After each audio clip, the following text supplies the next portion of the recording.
sau khi chia tay, em sống vui hay đang buồn, rồi lặng như anh lo lắng, anh quan tâm.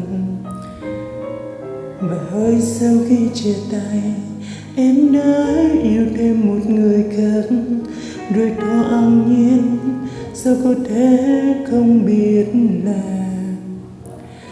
em học yêu bản thân hơn, em học quen với cô đơn.